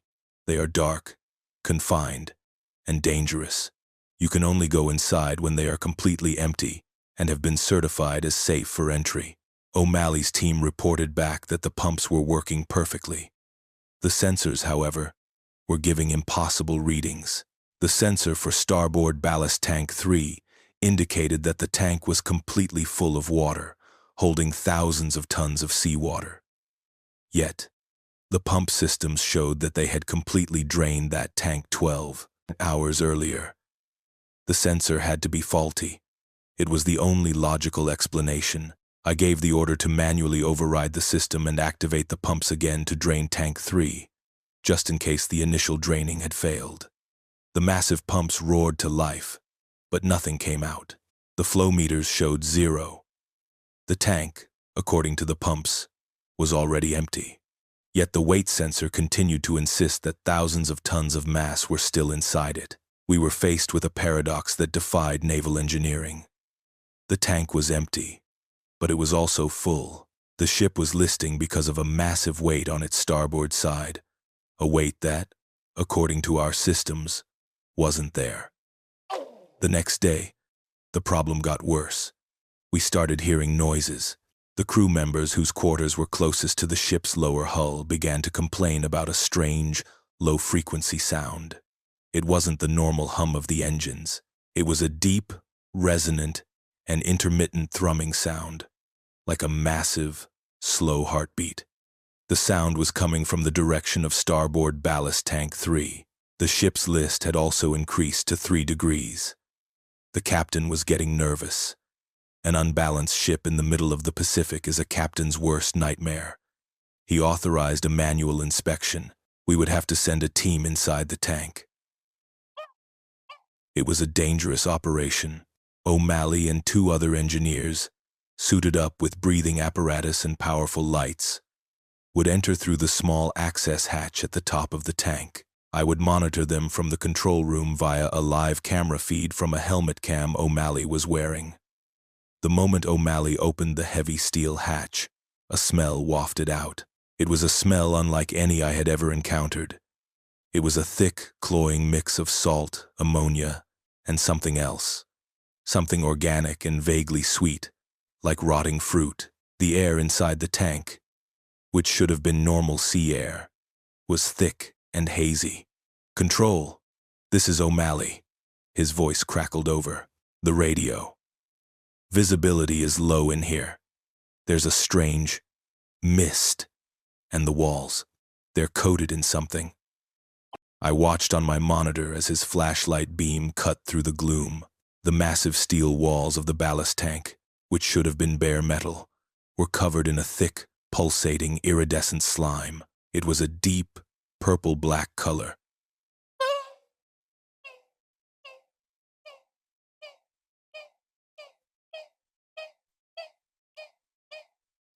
And it seemed to shimmer with its own internal light. It coated every surface, dripping from the ceiling beams in thick, viscous strands. "What in God's name is this stuff?" one of the other engineers whispered. As they descended the long ladder into the cavernous tank, the source of the weight became terrifyingly apparent. The bottom of the tank was not empty. It was filled with a single, massive, biological entity. It's difficult to describe what we saw. It wasn't a whale or a squid or any known creature. It was a sprawling, amorphous mass of living tissue. It was the same deep purple-black color as the slime on the walls, and its surface was a chaotic landscape of pulsating sacs, writhing tendrils, and large, unblinking, milky white eyes that seemed to follow the beams of their flashlights. The mass filled the entire bottom third of the tank, a solid, living entity that must have weighed thousands of tons. The slow, rhythmic thrumming we had been hearing was its heartbeat, a sound that vibrated through the very hull of the ship. It had been taken on, we realized with dawning horror, during our last ballast intake in the deep waters off the Hawaiian coast. We had sucked this thing into the belly of our ship, and it had been living there, growing in the darkness, for over a week. "Control, we have a biological problem," O'Malley stammered, his voice tight with a fear I had never heard from him before. Before I could respond, the thing moved, a long, whip-like tendril, as thick as a fire hose, shot out from the central mass with incredible speed. It wrapped around one of the engineers, a young man named Garcia, and snatched him from the ladder. His scream was cut short as he was pulled into the pulsating heart of the creature. We watched, helpless, on the camera feed as he was absorbed into the gelatinous flesh, his light flickering for a moment before being extinguished. "Get out of there! Get out now!" I screamed into the radio. O'Malley and the remaining engineer, a man named Chen, scrambled back up the ladder, but the creature was awake now. More tendrils shot out, lashing against the metal walls, trying to grab them. One of them struck the ladder, shearing the steel rungs as if they were made of paper. Chen lost his footing and fell, his scream echoing in the vast, dark space before he too was consumed by the mass below. O'Malley was the only one left. He was at the top of the ladder, clawing at the hatch, when a massive pseudopod, a thick column of the creature's flesh, rose from the mass below. It didn't try to grab him. It simply rose up and slammed the heavy steel access hatch shut from the inside with a deafening clang of finality. His camera feed showed a moment of pure, claustrophobic terror. The dark, sealed hatch above him, the pulsating, multi-eyed horror rising below him. Then the feed went dead. I was in shock, but the captain's voice, cold and sharp over the intercom, snapped me out of it. "Chief," he said, his voice dangerously calm, "seal that tank. Weld the hatch shut. No one is to go near it. That is a direct order." We were in an impossible situation. We were in the middle of the ocean, thousands of miles from any port, with a hostile, unknown life form of immense size and strength living in the belly of our ship, a creature that had just killed 3 of my men. For the next 3 days, we lived in a state of quiet, collective terror. The ship's list grew worse as the creature seemed to gain mass, feeding on what we didn't dare to imagine. The thrumming heartbeat was now audible throughout the lower decks. We sealed off the entire section of the ship around starboard ballast tank 3. The plan the captain devised was desperate, a wild gamble. We would attempt to eject the creature from the ship. The ballast tanks have emergency release valves at the bottom, massive sea doors designed to dump the entire contents of the tank in a matter of seconds. The plan was to sail the ship into the path of an approaching storm, use the violent rolling of the ship in the heavy seas to hopefully dislodge the creature, and then blow the sea doors open. The night of the storm was hell. The ship was tossed about like a toy. The sounds from the ballast tank were deafening. The creature was being thrown against the steel walls with incredible force, its roars of anger and pain vibrating through the entire vessel. At the height of the storm, when the ship was listing at a terrifying 20-degree angle, the captain gave the order, "Blow the doors." I hit the emergency release. There was a massive, explosive boom that shook the entire ship, followed by the sound of thousands of tons of something being violently ejected from the hull. The ship lurched violently, then slowly, miraculously, began to right itself. The list was gone. The thrumming heartbeat had stopped. It was over. We had done it. We limped into Sydney Harbor a week later, our crew shaken, 3 men short. The official report was a masterpiece of corporate fiction. A catastrophic structural failure of the ballast tank during a storm had led to the tragic deaths of 3 engineers. The tank was permanently sealed and decommissioned. The families were given generous compensation packages and sworn to secrecy. I was given a promotion and a transfer to a new ship.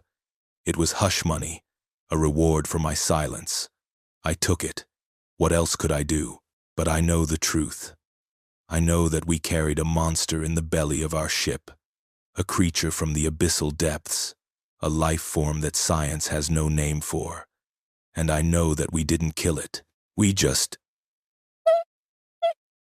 let it go. We released it back into the Pacific, somewhere between Hawaii and Australia.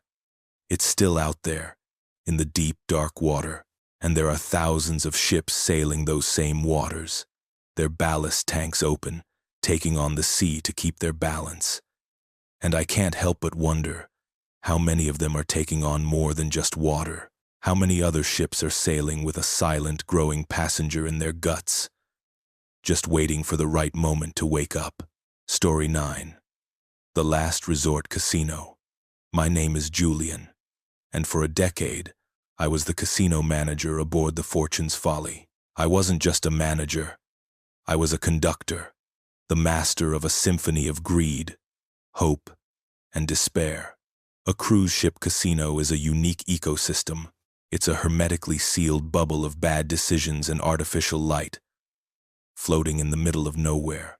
There's no day or night, only the perpetual twilight of the casino floor, the constant chiming of the slot machines, and the desperate, hungry look in the players' eyes. I thought I had seen every trick, every tell, every form of human desperation. I was wrong. I had never seen a casino that had developed a will of its own. The Fortune's Folly was an older ship, but her casino was her crown jewel. It was a sprawling, gaudy affair, a temple dedicated to the god of chance. We had hundreds of slot machines, dozens of blackjack and poker tables, and 2 elegant roulette wheels that were the centerpiece of the room. I knew the mathematics of this place intimately. The house always wins. It's not a motto. It's a law of physics, as reliable as gravity. The machines are programmed with a precise payout percentage. The games are structured with a built-in house edge. It's a system designed for slow, steady, predictable profit. The strangeness began subtly during a 2-week cruise through the Greek Isles. It started with the slot machines. We began getting reports of a specific bank of machines, the older, classic-style Golden Sevens, paying out jackpots at an impossible rate. A little old lady from Ohio won $5,000. An hour later, a teenager playing with his parents' money hit a $10,000 jackpot on the machine next to it. Then another, and another. My technicians were baffled. They ran diagnostics on the machines. The random number generators were functioning perfectly. The payout percentages were set correctly. There was no sign of tampering, no cheating. The machines were, according to all available data, simply being impossibly, statistically improbably, generous. We cordoned off the machines, putting out-of-order signs on them, much to the anger of the passengers who had heard rumors of the lucky slots. The next night, the phenomenon migrated. It moved to the blackjack tables. The dealers started losing. Not just losing a few hands, but losing in spectacular, unbelievable ways. They would bust on 20, the players, making reckless, foolish hits, would miraculously pull a perfect 21. One of my most experienced dealers, a woman named Maria who could shuffle a deck with the grace of a concert pianist, looked at me with wide, terrified eyes after a player with 18 hit and pulled a 3, beating her 20. "Julian," she whispered to me during her break, "it's the cards. They feel wrong. It's like they don't want me to win." I was a man of logic. I assumed we had a sophisticated cheater on board, someone using a device to predict the cards. We reviewed hours of security footage. We watched the players, the dealers, the cards themselves. We found nothing. The wins were random, spread across different players, different tables. The only constant was that the house was losing, and it was losing badly. A strange atmosphere began to settle over the casino. The usual mood of desperate hope was replaced by a feverish, electric excitement. The players felt it. They knew something was different. They played with a reckless abandon, a certainty that they were going to win. And they did. The casino, my perfectly balanced, mathematically sound system, was hemorrhaging money. The true horror, however, was not about the money. It was about what happened after the wins. The little old lady from Ohio who had won the first jackpot? The next day, she had a severe fall on a freshly mopped deck, a broken hip. She was airlifted from our next port of call. The teenager who won $10,000? He came down with a sudden, violent case of food poisoning that left him bedridden for the rest of the cruise. A man who won a small fortune at a poker table, bluffing his way to victory with a terrible hand. He had a massive heart attack in the ship's theater that night. He survived, but barely. A pattern began to emerge. A dark and terrifying correlation. Every significant winner, every person who took a large sum of money from the casino, suffered a misfortune within 24 hours. A fall, a sudden illness, a freak accident. It was a grotesque, karmic balancing of the books. The casino was letting them win, but it was taking something else in return. It was taking their luck, their health, their future. I felt like I was going mad. I tried to explain my theory to the ship's captain. He was a corporate man, a man who cared only about reports and bottom lines. He saw the casino's losses and my wild, superstitious theories, and threatened to have me fired. He ordered me to keep the casino open and fix the problem. How do you fix a problem that shouldn't exist? How do you fight a casino that has started to think for itself? The climax came on the final night, during the ship's Casino Royale Gala. The casino was packed. The energy was manic, almost predatory.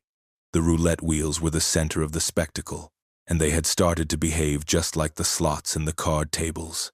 The ball was landing on numbers with an uncanny precision. A young woman put her entire remaining vacation money on number 17. Black. The ball spun, danced, and then, with a final, decisive click, settled into 17. The table erupted in cheers. The woman wept with joy. I felt a cold dread wash over me. I looked at her, so happy and triumphant, and all I could see was a ticking clock, a future that had just been stolen from her. I had to do something. I couldn't just stand by and watch the casino claim another victim. I made a decision. If the casino was a living entity, a hungry god of chance, then I had to make it a sacrifice it couldn't refuse. I walked to the high-stakes poker room, a place I hadn't entered as a player in years. I sat down at the table. I was playing against the house. I was playing against the ship itself. I put my entire career, my reputation, my future on the table. I began to play, not with logic, but with a strange, intuitive sense of what the casino wanted. I bluffed recklessly. I made terrible calls. I played like a man who wanted to lose everything, and the casino let me. The cards fell against me with a brutal, relentless consistency. I lost hand after hand. I was hemorrhaging the house's money back to the house. A willing sacrifice. The other players at the table looked at me like I was insane. But the dealers, they understood. I could see a flicker of relief, of gratitude, in their eyes. As my pile of chips dwindled to nothing, I felt a strange sense of calm. The feverish energy in the room began to dissipate. The slot machines fell quiet. The roulette wheels began to produce more random, more balanced results. The house began to win again. The system was reasserting itself. I had appeased it. I had fed the hungry ghost in the machine. My final hand was a bust. I had lost everything. As I stood up from the table, I felt a sudden, sharp pain in my chest. My vision blurred. The sounds of the casino faded into a dull roar. I collapsed onto the floor. I woke up in the ship's medical bay. I had suffered a minor stroke. The doctors called it a transient ischemic attack, brought on by stress. They said I was lucky. It could have been much worse. I knew it wasn't stress. It was the price. I had challenged the casino, and it had taken its payment. A small one, a warning shot. It had taken a small piece of my health, a small piece of my future. The incident was, of course, covered up. The official report cited a temporary software glitch in the casino's gaming machines, which had now been fully resolved. My stroke was listed as a pre-existing medical condition, exacerbated by a stressful work environment. I was quietly let go at the end of the cruise, with a generous severance package and a non-disclosure agreement that ensured my silence. I never set foot in a casino again. I know that what happened on the Fortune's Folly was not a glitch. The ship, or something in it, had woken up. The casino, saturated with decades of human desperation, greed, and hope, had developed a consciousness. It had become a living entity that fed on luck. It would let you win, let you taste the thrill of victory, but only so it could feast on the fortune that was supposed to follow. It didn't want your money. It wanted your fate. So if you ever find yourself on a cruise ship, in the dazzling, timeless twilight of the casino, and you find that you can't lose, be careful. Be very careful, because you might not be lucky. You might just be the chosen sacrifice for the hungriest ghost on the high seas. Bilkul, pesh hai akri, daswan hissa or video ka outro. Is kahani ko bhi main puri tafsil or gay rai, ke sath lika hai. Mr. Chill Chapters, 10 Disturbing True Cruise Ship Horror Street Stories. Part 10, Story 10, The Disembarkation Anomaly. My name is Dr. Eris Thorne. I am a theoretical physicist, specializing in temporal mechanics and quantum entanglement. My life's work revolves around concepts that most people find abstract and incomprehensible. The nature of time, the possibility of parallel universes, the idea that our reality is not as solid and linear as it appears. I deal in theories. But, in the spring of 2019, aboard the cruise ship Kronos, I stopped being a theorist and became an unwilling participant in an experiment that proved my most terrifying ideas to be true. It was not a vacation. I was a guest lecturer on a science at sea-themed cruise. A week-long journey from Lisbon to Rome. My audience was a mix of wealthy retirees, amateur science enthusiasts, and students. I gave lectures on topics like the arrow of time and the many worlds interpretation. I spoke about time as a river, flowing in one direction. I had no idea I was about to be trapped in an eddy, a whirlpool in that river, from which there was no escape. The cruise was uneventful. Pleasant even. The ship, the Kronos, was a modern, elegant vessel. Its name, I would later realize, was a cruel, cosmic joke. Kronos, the personification of time. Our final day was supposed to be May 12th. We were scheduled to dock in Rome at 7 a.m. I woke up early that morning, the gentle hum of the ship's engines noticeably absent. I looked out my porthole and saw the familiar, ancient skyline of Rome. The cruise was over. I packed my bags, feeling a sense of melancholy that always accompanies the end of a journey. I had my final breakfast in the ship's grand dining hall. The mood was cheerful, passengers exchanging email addresses and promising to keep in touch. It was all perfectly, beautifully normal. The disembarkation process began at 8 a.m. I joined the queue, shuffled along with the crowd, swiped my keycard one last time at the gangway, and stepped onto the solid ground of the pier. The Italian sun was warm on my face.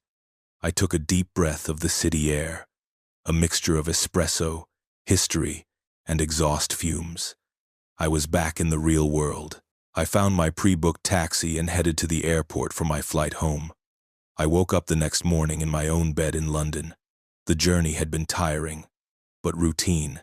I began to unpack, placing the small souvenirs I had bought on my desk. As I was sorting through my papers, I found my daily itinerary from the ship for the final day, May 12th. I smiled, a fond memory. Then I glanced at the newspaper on my table. The date was May 12th. I stared at it, my mind refusing to process what I was seeing. It was impossible. A misprint. It had to be. I turned on the television. The news anchor was cheerfully announcing the date. Good morning. It's a beautiful Tuesday, May 12th. A cold, creeping dread, colder than any scientific theory, began to seep into my bones. I checked my phone, my flight records, my taxi receipts, my emails from the previous day. They were all gone. My phone's calendar showed that today was May 12th. My flight home was scheduled for this evening. According to my phone, according to the world, I had not left the ship yet. I was still in Rome. Then my phone rang. It was the ship's guest services. A cheerful voice said, "Good morning, Dr. Thorne." Just a reminder that disembarkation will begin at 8 a.m. We hope you enjoyed your cruise on the Kronos. I dropped the phone. My London apartment seemed to flicker, to dissolve around me. The smell of my morning coffee was replaced by the faint, familiar scent of the ship's air conditioning and the salty sea air. The solid floor beneath my feet seemed to sway, a gentle, rocking motion. I closed my eyes, and when I opened them, I was no longer in my apartment. I was in my cabin on the Kronos, fully dressed, my packed bags by the door. I looked out the porthole. I saw the familiar, ancient skyline of Rome. It was 7 a.m. On the morning of May 12th. I had just lived the entire day. The disembarkation, the taxi, the flight, sleeping in my own bed. And now, I was right back where I had started. I stumbled out of my cabin in a daze. The other passengers were happily heading to breakfast, chatting about their plans in Rome. They were oblivious. I found a fellow lecturer, a biologist named Dr. Evans. "Robert," I said, grabbing his arm. "What day is it?" He looked at me, concerned. "It's May 12th, Aris. Our last day. Are you all right? You look like you've seen a ghost." I tried to explain what had happened to me. He listened with a patient, worried expression, then gently suggested I might have had a vivid, stress-induced dream. I went through the motions of the day in a fog of terror and disbelief. Breakfast, the disembarkation queue, the final swipe of the keycard, the warm Italian Sunday, the taxi, the airport, the flight. I tried to do things differently. I took a different taxi. I spoke to different people at the airport. I tried to stay awake on the plane. But no matter what I did, the result was the same. I woke up the next morning, and it was May 12th again. I was back in my cabin. The loop was perfect. It was seamless. Each time, my memories were the only thing that carried over. For the rest of the world, for the other 4,000 souls on that ship, it was always their first time living that day. On the third loop, I started to experiment. I refused to get off the ship. I locked myself in my cabin. At noon, 2 large security officers unlocked my door. They were polite but firm. "All passengers must disembark, sir," they said, and escorted me off the ship. The loop reset. On the 4th loop, I tried to warn people. I stood in the dining hall and screamed that we were all trapped in a time loop. The passengers looked at me with pity and alarm. The ship's security team sedated me. I woke up in the ship's medical bay, just in time to be declared fit for travel and escorted off the ship. The loop reset.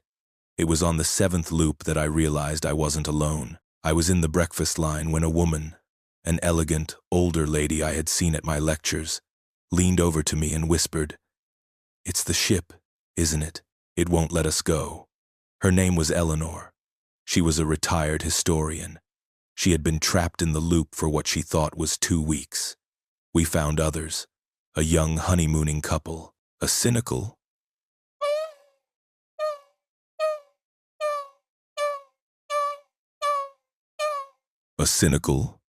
world-weary bartender from the crew, a ship's engineer. There were about a dozen of us in total, a small, terrified community of the aware, among a sea of blissful sheep. We were the only ones who remembered.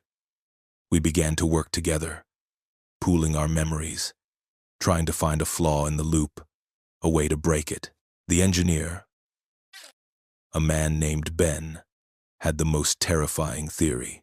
He said that on the night of May 11th, the ship had sailed through a highly unusual, localized electromagnetic field, a phenomenon that the ship's instruments had registered as an anomaly, but had dismissed. Ben believed the ship's own complex electronic systems, its brain, had become entangled with this field. "The ship," he explained, his voice trembling. "It's not just a machine anymore.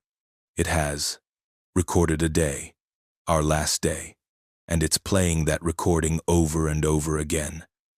We are not living in time. We are living in a memory. The ship's memory. The Kronos didn't want us to leave. It had enjoyed our presence, the life, the energy we brought to its decks, and so it had decided to keep us, to preserve its perfect final day forever. We were no longer passengers. We were data. We were ghosts trapped in a digital recording. Our attempts to break the loop became more desperate. We tried to damage the ship's engines. We tried to start a fire to trigger a genuine emergency, but the loop was self-correcting. Any damage we did was mysteriously repaired by the next morning. Any alarm we triggered was silenced. The ship was a perfect, self-healing prison. The true horror of our situation settled in. It wasn't just the repetition, it was the decay. While the ship and the other passengers reset perfectly each morning, we, the aware, did not. We carried the weight of every repeated day. Eleanor, the historian, was the first to break. After what she estimated was her 30th loop, she simply gave up. She got off the ship, a vacant look in her eyes, and let the loop take her. The next morning, she was back, but she was no longer aware. She was just another happy passenger, her memory wiped clean. She had been absorbed by the system. We realized that the loop was feeding on our consciousness. It was a prison designed to break us, to wear down our awareness until we surrendered and became part of the perfect, repeating memory. I don't know how many loops I have been through now. I have lost count. Hundreds? 1,000? I have lived May 12th so many times that my own past, my life before the Chronos, feels like a distant, faded dream. I am a physicist who studies time, and I am now a prisoner of it. I am recording this during my final attempt. Ben, the engineer, thinks he has found a way, not to escape, but to send a message. He believes he can hijack the ship's emergency beacon, piggybacking a signal onto it that can escape the loop's reset. It's a long shot. It will probably fail, like everything else. But if you are hearing this, if this message has somehow broken through, then know this. The Chronos is still out there. To the world, it was reported lost at sea, vanished without a trace after its last port of call in Rome on May 12, 2019. But it is not lost. It is simply repeating. It is sailing on a perfect sunny day, docking in a beautiful, ancient city, over and over again. Its passengers are happy. The sun is shining, and a dozen or so of us are screaming into a void that no one can hear. Do not look for the ship. Do not try to rescue us. We are already gone. We are just echoes in a machine's perfect, eternal memory. The ship was named Chronos. It was not a name. It was a warning. Time is not a river. It is a cage, and some cages are so perfect, you don't even realize you're in them until it's too late to ever get out. The ocean is a place of endings. It is where journeys conclude, where ships meet their fate, and where secrets are buried beneath miles of cold, dark water. The vessels we build to conquer it.